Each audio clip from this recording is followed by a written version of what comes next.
यह कहानी एक टीचर अंजलि की है। वह 5वीं कक्षा के बच्चों को पढ़ाती थी। वह जब भी कक्षा में जाती थी तो कहती थी आई लव यू ऑल, लेकिन जब वह आई लव यू ऑल बोल रही होती थी तो उन्हें पता होता था कि वह झूठ बोल रही है, क्योंकि कक्षा में एक बच्चा था जिससे उन्हें नफरत थी। क्योंकि वह गंदे कपड़े पहनता था, उसके जूते गंदे रहते थे, शर्ट की कॉलर गंदी होती थी, उसका ध्यान कक्षा से बाहर ही रहता था।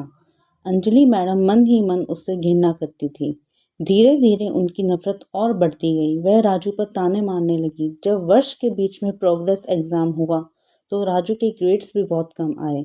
अंजलि मैडम पहले से ही राजू से नफरत करती थी, इसलिए उन्होंने राजू के घर वालों के लिए एक पत्र लिखा जिसमें उन्होंने राजू के चरित्र को जाहिर करने के लिए कई प्रकार की गलत बातें भी लिखी, क्योंकि वह मन ही मन राजू से नफरत करती थी।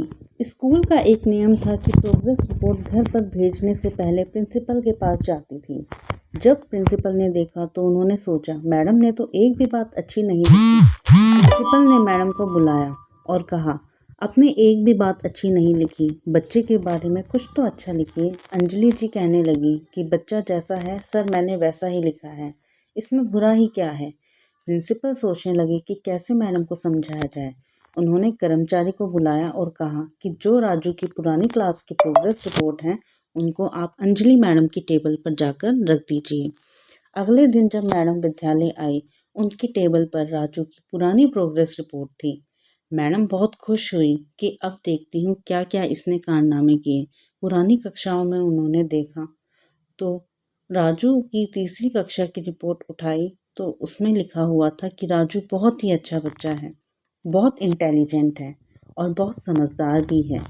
चौथी कक्षा की रिपोर्ट उठाई, उसमें लिखा हुआ था कि आजकल राजू का ध्यान पढ़ाई में कम लगता है क्योंकि उसकी माँ को कैंसर डिटेक्ट हुआ था और वह आखिरी स्टेज में है। राजू अपनी माँ के लिए चिंतित है, उसका ध्यान अब पढ़ाई में नहीं लग रहा है। रिपोर्ट के आखिरी में हेडमास्टर का एक कमेंट था कि अब राजू की माँ इस दुनिया में नहीं रही। हम सब शिक्षकों को मिलकर राजू की ज़िंदगी को बचाना है, उसकी ज़िंदगी की चमक को बचाना है, उसके भविष्य को बनाना है। जब वह सब मैडम पढ़ रही थी तो उनकी आंखों में आंसू थे। वह रोने लग गई कि एक मासूम दुखी बच्चे को दुख ना समझ सकी। जब वो कक्षा में गई तो उन्होंने फिर से कहा आई लव यू ऑल, लेकिन एक बार फिर से वह झूठ बोल रही थी, क्योंकि अब की बार उनके मन में राजू के लिए बहुत सारा प्यार था, बाकी बच्चों के लिए कम था। उस दिन के बाद से उन्होंने राजू पर बहुत ध्यान देना शुरू कर दिया। उसकी पढ़ाई को लेके उसे समझना शुरू किया, उसका ख्याल रखना शुरू किया। 5वीं कक्षा का जब रिजल्ट आया तो राजू ने कक्षा में टॉप किया। 5वीं तक का स्कूल था, उसके बाद बच्चों को दूसरे स्कूल में जाना। आखिरी दिन बच्चे शिक्षक के लिए तोहफे लेकर आए थे। राजू अंजलि मैम के लिए एक गिफ्ट लाया, पर पैकिंग नहीं थी। मैडम ने उस गिफ्ट को खोला तो उसमें छोटी सी परफ्यूम की बोतल और एक कंगन था। मैडम ने कंगन पहन लिया और परफ्यूम भी लगाया ताकि राजू खुश हो सके। राजू अटकती आवाज में रोते हुए बोला, यह परफ्यूम मेरी मम्मी लगाती थी और आप मेरी माँ की तरह लग रही हो। वह यह बोलते समय रो रहा था। अंजलि मैम ने राजू को गले लगा लिया और रोने लगी। मैडम ने आंसू पोंछते हुए कहा, तुम मेरी जिंदगी हो, कामयाब इंसान बनो, मेरी ईश्वर से प्रार्थना है, पर अपनी इस मुंह बोली माँ को कभी मत भूलना। उस दिन के बाद से राजू दूसरे स्कूल में चला गया। वह पढ़ता रहा। हर वार्षिक परीक्षा का जब रिजल्ट आता था तो मैडम को एक चिट्ठी लिखता था जिसमें लिखा होता था कि मैं अच्छे अंकों से पास हुआ हूँ माँ।